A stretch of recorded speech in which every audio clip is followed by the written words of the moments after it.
Аз може би бих използвал случая след такова пространно представяне, което така много щедро от моя гледна точка чете поезията ми. Все пак да ви споделя, така и така сме се събрали заедно на този празник на думите, да споделя, че винаги изпитвам една много дълбока тревога да говоря за собствената си поезия и да слушам и хора как я четат, разсъждават върху нея, споделят някакси интимния си поглед върху нея. Казвам това, тъй като от моя гледна точка поне, Никъл Ян после ще говори, сигурно ще има и друга перспектива. За мен писането на поезия, въобще правенето на литература, правенето на изкуство, желанието да бъдеш четен, видян, да кажеш нещо на някого, винаги е обвързано неизбежно с една суета. И това не го казвам чисто и просто в такъв негативен ключ, а че е някакси неизбежна част от занятието, от желанието ни да правим изкуство, да говорим едни с други и да застана пред вас и да ви помоля за вашето внимание, така както се прави в момента. Един от най-поетичните текстове дори в, бих казал, западния и въобще световния канон, Еклезиаст в Стария Завет, започва именно с това. Всичко е суета. На немски дори е Nichtigkeit. Всичко е нищо, нищета. Споделям тези така малко импровизирани разсъждения, тъй като моята книга в този период израсна от едно такова меланхолично усещане за празнина, за преработване на миналото, за опит да се отговори на въпроса какво в крайна сметка е човека в съвременността, ако всичко е една нищета. Затова книгата ми, много хора са ми го казвали, като цяло за поезията ми, е доста мрачна, така да се каже. След малко и сами сигурно ще се убедите.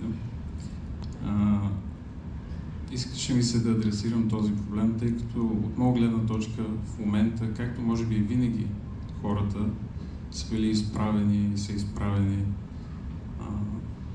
пред една екзистенциална криза. Има войни, претърпяхме една епидемия. Аз всъщност се разболях от COVID именно в Бургас, именно приемайки наградата си.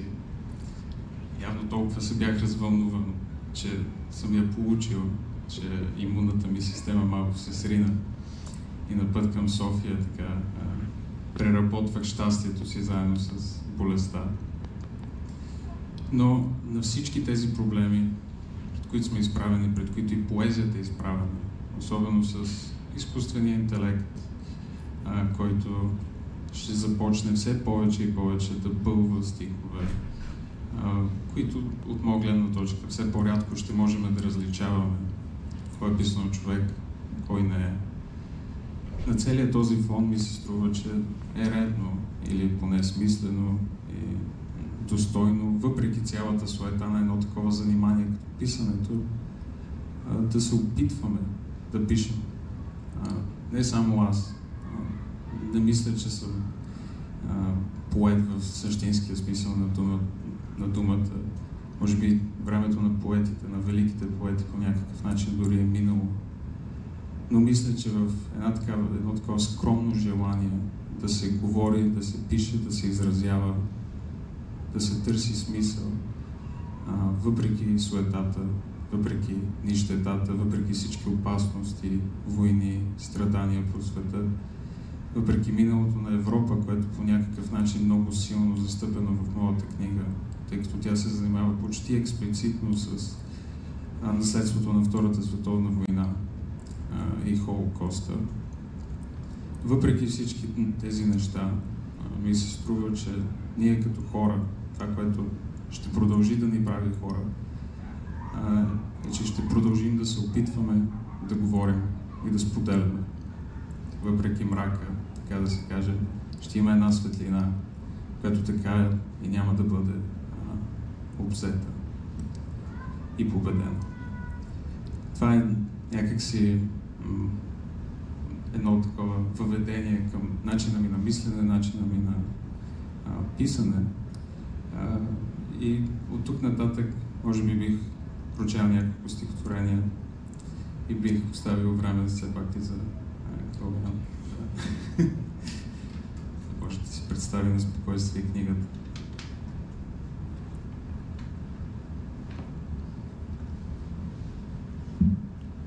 Миналото ми е разрязана кост, с празен поглед и кални ръце, ангели претърсват раните.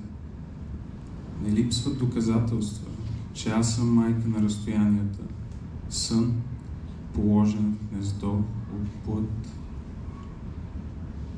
И аз като теб пристигнах, понесен от септемврийския поток вътрешност, препускаш под Лъвов. София се роеше, недостижима под моите останки, и пряк беше всичко, от което някога съм бягал. Треперех тихо, разпръснат на парчета по църквите, увит в дрехи на светци, които не познавам. Хора идваха и си отиваха, навярно търсещи утешение от мириса на вечно разлагащата се плът, която цъфти в лагерите на смъртта. И само аз, а може би и ти, знаехме, че животът тепърва започва. Все по-бавно отминаваш, усукваш юмруци на сън и в гърлото засядат птици. Хвъркати сенки по лицето на луната, напредващи в болката, на юг опрели крила срещу небето. Твой враг, откакто лятото, огънато, свито, тайно премина в друго време, с което облакът ти вече не споделя нито сезона на утехата, нито посоките вечно стягащи примките на вятъра. Настигна мен пробягалият разстоянията на празника, дължини кръстосващи откровението, онези уморени пространства, разпилени като сънища, след като догони залеза ми. Мълчанието разпиля пътя и всяка следваща крачка беше разплетен възел, отказана жертва, празнина от предели.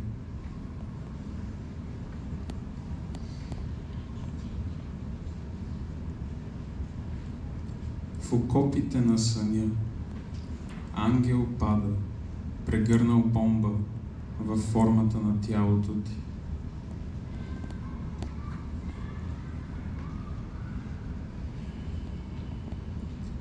Зачеваш походи в нощта, кална и мокра си, като отсечена бреза, заобиколена от честващи трупове и матови треви, почернели от процесиите на вятъра. В кухините ти се люлеят побелели кичури, спускащи се от напуканите черепи, които плуват като памучни лодки в съждивото небе на Берлин.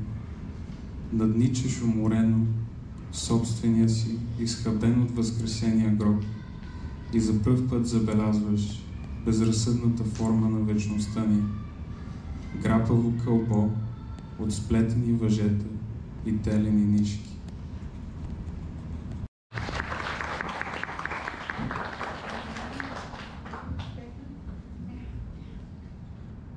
Не е изключена и от скромност, той да не каза още неща за себе си, например, че работи по дисертацията си, по докторантурата си, свързана с... Просто гледам да песта от времето, тъй като да има и колегиалност. Работи, надявам се, по превода на една от най-популярните, най-талантливите шведски писателки. Обичат се с Мартина, със сигурност пише нови стихове, така че да му пожелаем нови творчески успехи, да не оставя перото. Той самия вече достига до нивото да бъде учител, както и Калоян. Благодаря ти, Стефан, за това, че участва в конкурса, че се довери на издателството и че продължаваме заедно. Иван Христов, който аз лично много харесвам като поет, както казах, в случая сега той като представител на Института по литература към БАН, доцент доктор Иван Христов. Може, ако искаше като председател на журито, но в случая, да, той беше редактор на първата книга. Всъщност това е най-новата книга на Калоян, но той също това не беше за него дебют, когато той получи голямата награда в море. Като награда от море беше издадена Солени молекули. Той ще ви покаже и ще я каже за нея. Тогава редактор на книгата стана Иван Христов.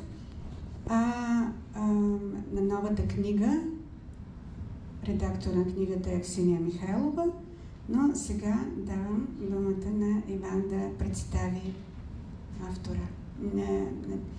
Може би не е нужно аз да обяснявам, но съвпадението в фамилиите наистина е съвпадение. Между другото и моята по баща и аз съм Христова, така че всички ставаме Христови, но не сме роднини. Аз първо искам да започна с благодарностите към Румяна Емануилидо за това, че вече няколко години ме кани за член на журито и мисля, че заедно така успяхме да наградим поезия на високо ниво.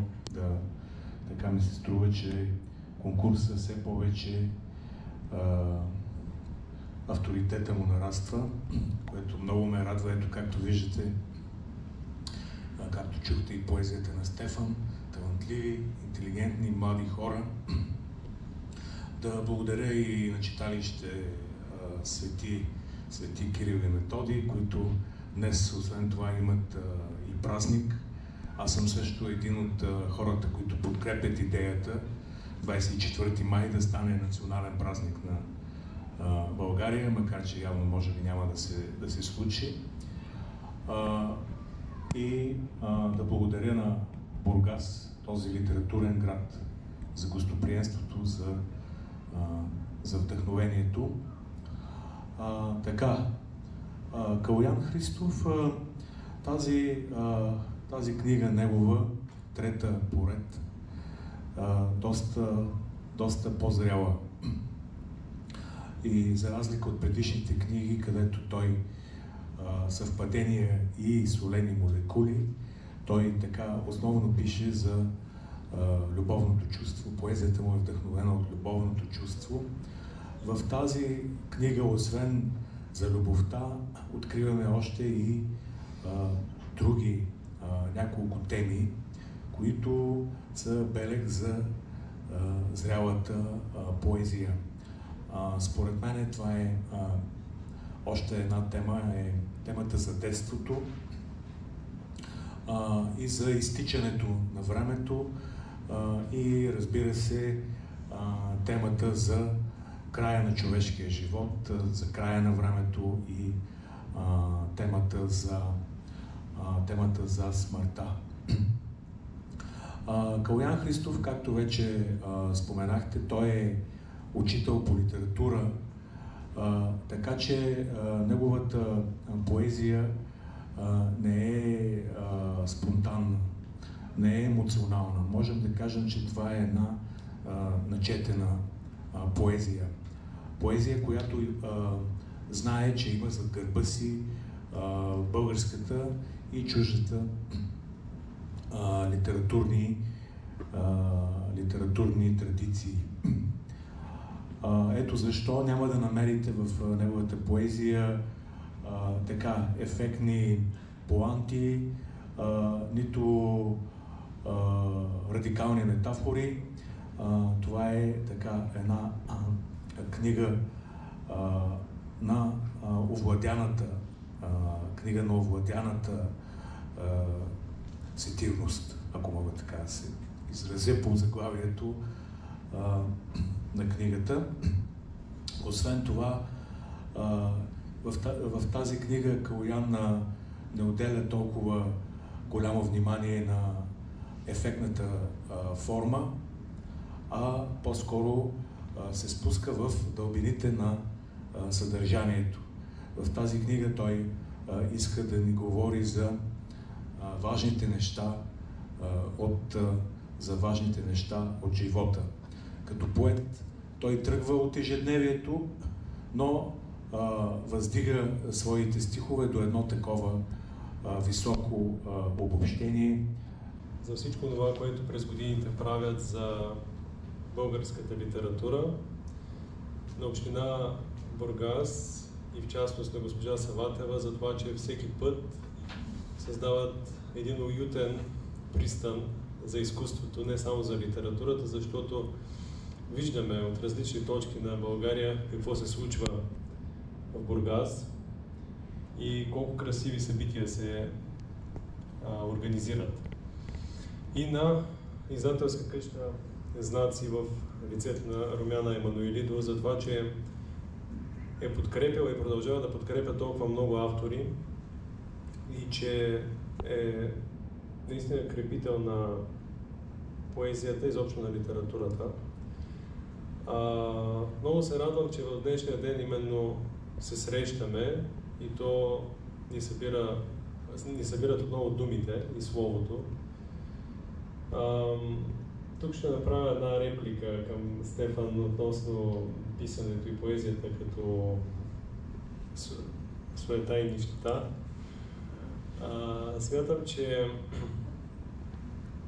литературата е едно разголване, първо на автора да се съблече сам пред себе си, да открие онова, което дори той не знае за себе си, за вътрешния си свят, и след това да се съблече пред читателите и да ги провокира те да направят същото. Да свали именно суетата си, да свали кухостта на много от тези, връща в някои спомени, което обаче, както се замислим, получаваме разни картички от приятели, пише в тях: желавам ти да запазиш детето в себе си, което се превръща в едно клише. Всъщност, ако разгледаме това пожелание, може би ще кажем: желавам ти да останеш стъпил на земята. Защото детството е това, което ни притегля към онази чистота, която, за жалост, по пътя напред понякога забравяме, но не я губим. Разпадане. Като деца играехме на едно голямо паднало дърво, люлееше се на него цялата махала. До един ден срещнахме съседа, който возеше в ремаркето си нашата славна люлка, нарязана на еднометрови парчета. Студове дойдоха, цяла зима люлката излизаше от съседския комин и тъжно махаше за сбогом.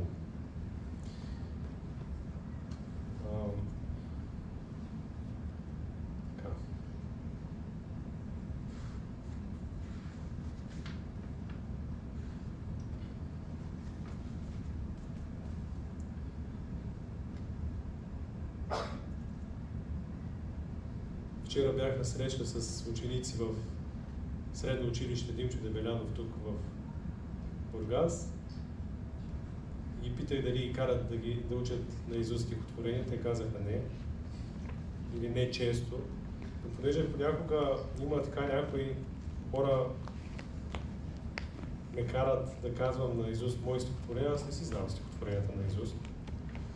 И съм направил разни тристишия в книгите, да мога да излизам от положение по някакъв начин. Например, утро вместо кафе росните изстъпки. Така че тези тристишия са понякога спасителни. Така, търся стихотворение, което не мога да намеря, затова преминавам към последното, което дава една рамка на книгата, един финал, който обаче е отворен, и книгата няма затворен финал, има отворен финал, защото то е разделено и отделно от разделите, както и стихотворението Дон Кихот, така и Ход. Това стихотворение е писано през 2023 на последното издание на Софийските метафори, когато трябваше да застанем пред храм Света Неделя и да пишем за храм Света Неделя. Ход.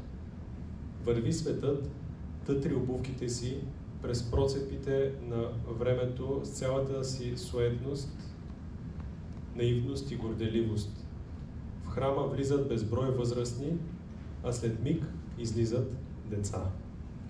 Благодаря.